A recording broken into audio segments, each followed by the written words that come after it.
Welcome to easy English channel. இன்னைக்கு நம்ம இந்த வீடியோல என்ன பார்க்க போறோம்னா மீனியல் அப்படின்ற வேர்டை பத்தி தான் பார்க்க போறோம்.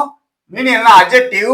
இதுக்கு மீனிங் என்னன்னு கேட்டீங்கன்னா not skilled job, low paid job, boring job, it doesn't need any education and giving low social value. அதாவது திறமை இல்லாத ஒரு வேலை, வருமானம் கம்மியா வர மாதிரி ஒரு வேலை, போர் அடிக்கிற மாதிரி ஒரு வேலை. அதாவது இதுக்கு பாத்தீங்கன்னா எந்த ஒரு படிப்பறிவும் தேவையில்லை. அதே போல சமூகத்துல ஒரு மரியாதை குறைவா இருக்கிற மாதிரியான ஒரு வேலை. ஒரு உதாரணத்துக்கு கேட்டீங்கன்னா ஹவுஸ் கீப்பிங் எல்லாம் பண்றாங்க இல்லையா, அதாவது கூட்டுறது, பெருக்கிறது, மாப் போடுறது, இந்த மாதிரி வேலைலாம், அதாவது பேப்பர் போடுறது, பால் பாக்கெட் போடுறது, இப்போ டோர் டெலிவரி எல்லாம் பண்றாங்களா, அந்த மாதிரி வேலைலாம் மீனியல் வேலை அப்படின்னு சொல்லலாம். ஹோட்டல் பண்ணீங்கன்னா சர்வர் வேலை பண்றது, வெயிட்டர் வேலை பண்றது, அதுக்கப்புறம் பாத்தீங்கன்னா டேபிள் துடைக்கிற வேலை, இந்த மாதிரி வேலைலாம் மீனியல் ஜாப்ஸ் அப்படின்னு சொல்லலாம். இப்ப நான் என்ன பண்ண போறேன்னா இதை பேஸ் பண்ணி ஒரு 14 எக்ஸாம்பிள் சென்டென்ஸ் தரேன். அதை பாத்தீங்கன்னா எந்த இடத்துல இந்த வேலை யூஸ் பண்ணா கரெக்டா இருக்கும் அப்படின்ற விஷயம் உங்களுக்கு புரியும்.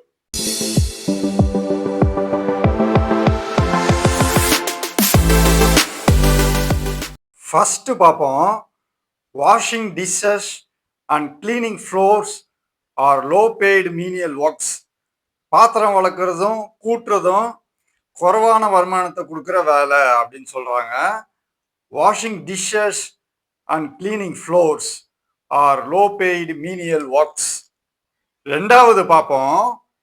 we cannot earn much money through menial jobs. menial jobs மூலியமா நிறைய காசு சம்பாதிக்க முடியாது அப்படின்னு சொல்றாங்க. we cannot earn much money through menial jobs. மூணாவது பார்ப்போம். if you don't study well then you may have to go for menial job. நீ சரியா படிக்கலனா ஒரு நல்ல வேலைக்கு போக முடியாது, மீனியல் ஜாப் தான் பண்ணணும் அப்படின்னு சொல்றாங்க. if you don't study well then you may have to go for menial job. நாலாவது பார்ப்போம். I have to run my family so I am ready to do even menial job. என் ஃபேமிலியை நான் காப்பாற்றி ஆகணும், அதனால எந்த ஜாபா இருந்தாலும் மீனியல் ஜாபா இருந்தாலும் செய்யறதுக்கு தயாரா இருக்கேன் அப்படின்னு சொல்றாங்க.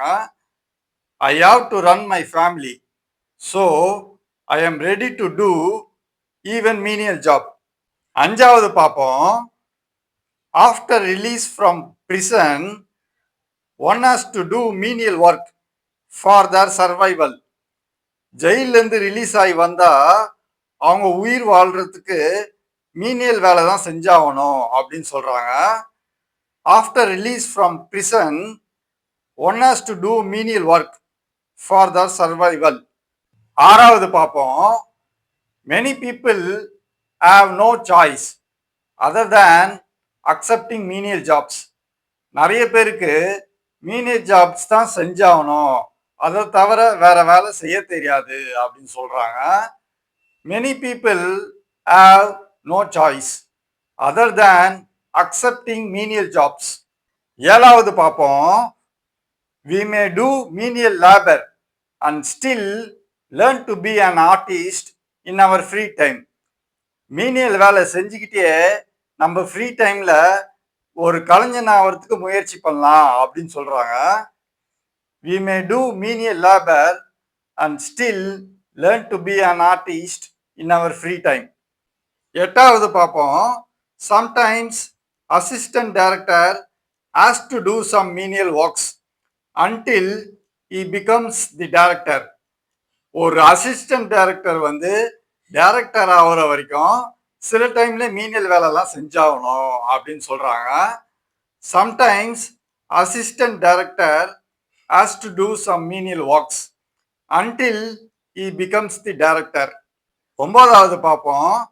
Lifting weight and carrying stones on shoulder are menial jobs but such workers can be healthy and tension free.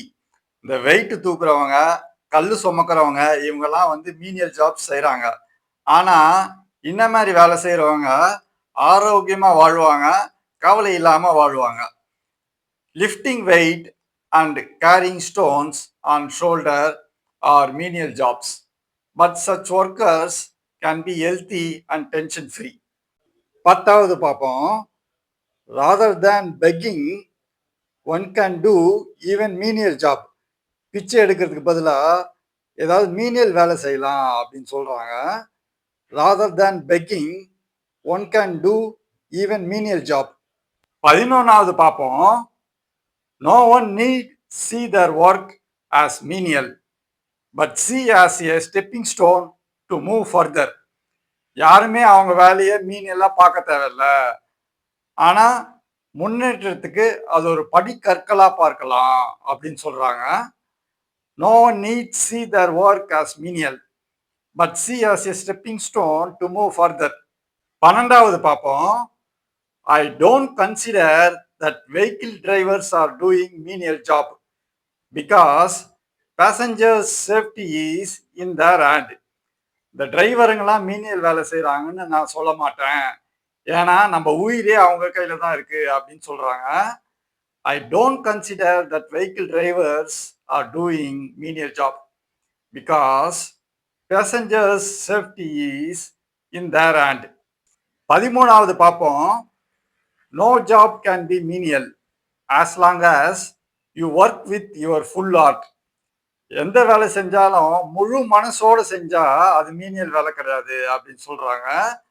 No job can be menial as long as you work with your full heart. 14வது பார்ப்போம். Menial is not in your work but in your mind. Menial அப்படின்ற ஒரு விஷயம் வேலையில கிடையாது, உங்க மனசுல தான் இருக்கு அப்படின்னு சொல்றாங்க. Menial is not in your work but in your mind. Menial mentality அப்படின்னு ஒரு வேர்டு, இதுக்கு மீனிங் என்னன்னு கேட்டீங்கன்னா, a state of mind where someone is content with performing basic and unrewarding task without striving for improvement and higher responsibility. யார் முன்னேறத்துக்கு முயற்சி பண்ணாம பொறுப்பு எடுக்கிறதுக்கு விருப்பம் இல்லாம செய்யற வேலையை போதும்னு சொல்லிட்டு அதே வேலையை கடைசி வரைக்கும் செய்யறாங்களோ அவங்களாம் மீனியல் மென்டாலிட்டியோட இருக்காங்க அப்படின்னு சொல்றாங்க. இப்போ இதை பேஸ் பண்ணி ஒரு 2 எக்ஸாம்பிள் சென்டென்ஸ் தரேன், அதை பார்த்தீங்கன்னா உங்களுக்கு ரொம்ப யூஸ்ஃபுல்லா இருக்கும். ஃபர்ஸ்ட் பார்ப்போம். Menial mentality won't give rise to growth in material world. Menial மென்டாலிட்டியோட இருந்தா உங்களோட வெளி உலகம் முன்னேற்றத்தை கொடுக்காது அப்படின்னு சொல்றாங்க. Menial mentality won't give rise to growth in material world. ரெண்டாவது பார்ப்போம். If you have menial mentality, you cannot be successful in your career. நீங்க மீனியல் மென்டாலிட்டியோட இருந்தா உங்க தொழில்ல வெற்றி காண முடியாது அப்படின்னு சொல்றாங்க. If you have menial mentality, you cannot be successful in your career. Menial என்ற வேர்டை பத்தி பாத்தீங்க, கூடவே எக்ஸாம்பிள் சென்டென்ஸையும் பாத்தீங்க. இந்த எக்ஸாம்பிள் சென்டென்ஸ் எல்லாம் பேஸா வச்சு புதுசா ஒரு சென்டென்ஸ் நீங்களே கிரியேட் பண்ணி பிராக்டிஸ் பண்ணீங்கன்னா உங்களுக்கு இங்கிலீஷ் ஃப்ளூயன்ட் நல்லா இம்ப்ரூவ் ஆகும். இது போல நிறைய விஷயம் நீங்க தெரிஞ்சுக்கணும்னு நினைச்சீங்கன்னா நம்ம சேனலுக்கு நீங்க சப்ஸ்கிரைப் பண்ணி ஃபாலோ பண்ணுங்க, கண்டிப்பா நீங்க தெரிஞ்சுப்பீங்க. இதோட பாத்தீங்கன்னா இந்த வீடியோ முடிஞ்சிருச்சு. மறுபடியும் உங்களை நான் அடுத்த வீடியோல சந்திக்கிறேன். அது வரைக்கும் சதீஷ். தேங்க்யூ.